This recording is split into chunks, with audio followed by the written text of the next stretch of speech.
Não, a gagueira não é considerada uma doença, porque ela é uma alteração na produção da fala. Ela ocorre com prolongamentos, repetições nas sílabas da palavra.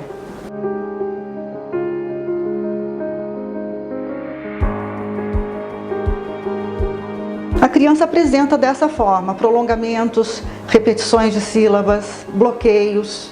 Aí você pode determinar que ela está iniciando aí um quadro de gagueira. A gente ajuda o paciente, a gente faz com que trabalha com o paciente focando nas possibilidades que o paciente apresenta de melhorar a sua autoestima, se sentir mais seguro numa situação social, né? Porque a gagueira é um fenômeno psicossocial. O indivíduo gagueja normalmente em situações que ele se sente seguro, se sente preocupado em sair bem. Por exemplo, o gago, ele não gagueja conversando com uma criança, com um bebê, com animais de estimação, porque aquilo ali não representa para ele uma situação de estresse. Ele só gagueja em situações de estresse. As pessoas perguntam muito por que o gago não gagueja quando canta. Ele não gagueja quando canta porque ali não é uma situação de estresse, é uma fala automática. Aquilo ali já está preparado para ser daquela forma, ele não precisa criar nada. Quando ele tem que criar, ele tem essa situação de estresse e aí é quando ele apresenta a gagueira. A gagueira tem cura? Não. A gente não pode dizer que uma doença, que uma alteração, uma patologia que não é uma doença tem cura. Só tem cura o que é a doença. Como a gagueira não é uma doença, então não pode se dizer que ela tem cura. Tem tratamento com a fonoterapia para sanar o problema, para fazer com que o paciente resolva essa condição de se sentir bem em determinadas situações e não gagueje menos. Vai fazendo com que o paciente...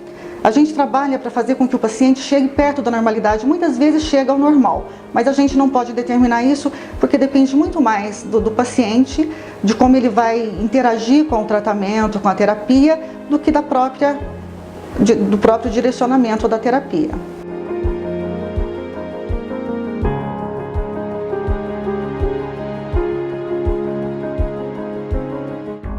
A postura dos pais é em deixar a criança tranquila na hora dele falar, focar no que ele está falando, no conteúdo da conversa, do que a criança está passando e não na forma que ele está falando.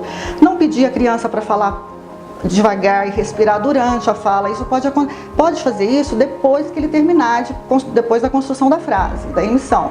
Mas enquanto ele estiver falando, não. Deixa ele falar no tempo dele, demonstre paciência e interesse pelo que ele está falando. Tenta não rotular a criança e não permita que a sociedade rotule as pessoas que convivam com ele. Rotule essa criança também, chame ele de gago, por exemplo. Isso é péssimo para a autoestima da criança.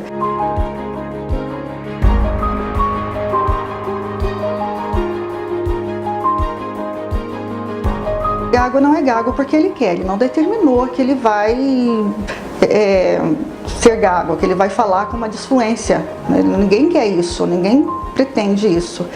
Então é necessário que a sociedade, que as pessoas que convivem com ele compreendam essa situação, que é uma situação de estresse para quem gagueja o tempo todo. Ele tem medo de falar em público, ele tem medo de se relacionar com as pessoas, ele tem medo inclusive que as pessoas não tenham paciência para ouvi-lo, porque ele sabe que ele vai demorar na produção de uma fala. E a gagueira, ela é provocada pelo meio ambiente também, além de ser provocada também por problemas neurológicos, hereditariedade, mas o meio também provoca a gagueira.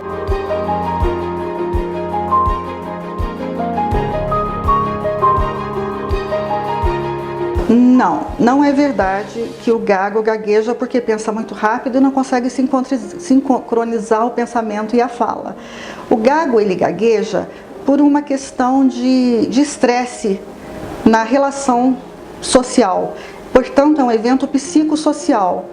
Ele gagueja numa situação que ele está mais tenso, mais nervoso, mais estressado. É naquele momento que normalmente ele gagueja ou gagueja mais naquele momento.